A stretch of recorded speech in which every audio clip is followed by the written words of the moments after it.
Bonjour et bienvenue dans cette correction de l'exercice du poli concernant le riz, le cycliste et le rendement de ce cycliste.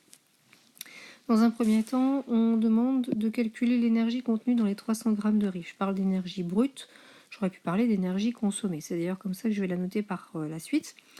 On a une unité double, je vous rappelle que quand on a une unité double, joule, kilojoules pour 100 g, on peut faire un produit en croix, ce que je fais ici, où je relie la masse consommée et l'énergie absorbée.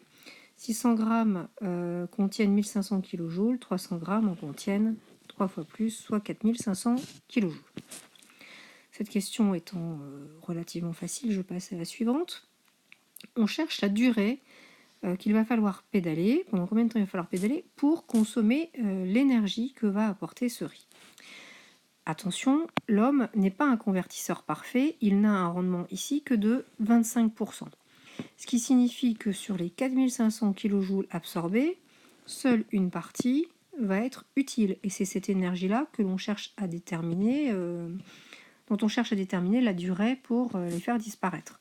Les pertes de 75% ne sont pas étudiées ici. Pour ça, il faut se souvenir du rendement. Et la notion de rendement, c'est bien l'énergie utile par rapport à l'énergie consommée. Aussi, on peut retrouver l'énergie utile en modifiant la formule, en calculant le rendement multiplié par l'énergie consommée. Là, c'est une modification mathématique. Le rendement vous est donné en pourcentage, il doit être mis en écriture décimale. 25% s'écrit 0,25. Et l'énergie consommée des 4500 kJ, donc on n'en prend que 0,25 pour faire 1125 kJ, même unité évidemment que l'énergie consommée du départ. Quand on a trouvé cette énergie qu'il reste à la fin, on n'a pas répondu à la question de combien de temps il faut pour faire disparaître cette énergie. Pour ça, on a l'énergie utile, la puissance du cycliste, on cherche la durée pour la brûler, mais attention, il faut que la puissance et l'énergie soient de même nature, c'est-à-dire que la puissance utile doit être en relation avec l'énergie utile, ou la puissance consommée aurait dû être en adéquation avec l'énergie consommée.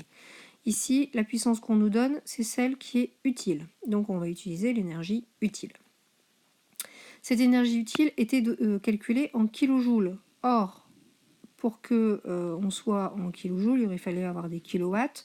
On a des watts. Moi, j'ai fait le choix de tout mettre en joules et donc tout laisser en watts. On aurait pu faire un choix différent, on aurait trouvé la même chose. Donc des watts, des joules et des secondes. Donc ici, voilà pourquoi apparaît 10 puissance 3 dans mon calcul.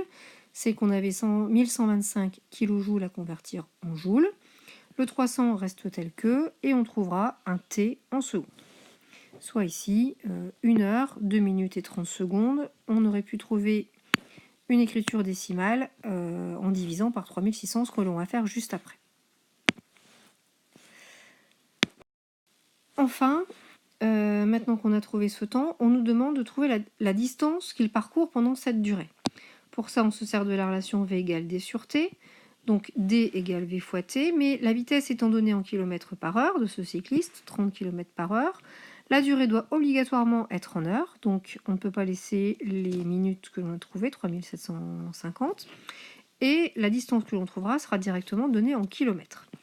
Donc ce temps qui était en secondes, on le convertit en heures. J'aurais pu préciser, et même j'aurais dû préciser, que cette distance, ce temps, on le trouve en faisant diviser par 3600. Et par un calcul, on trouve les 31,2 km. Donc voilà, il faut parcourir 31,2 km à la vitesse de 30 km par heure pour brûler l'énergie de 300 g de riz. Voilà, si vous avez des questions pendant le visionnage de cette vidéo, notez-les au fur et à mesure et posez-les moi en cours. Bon courage!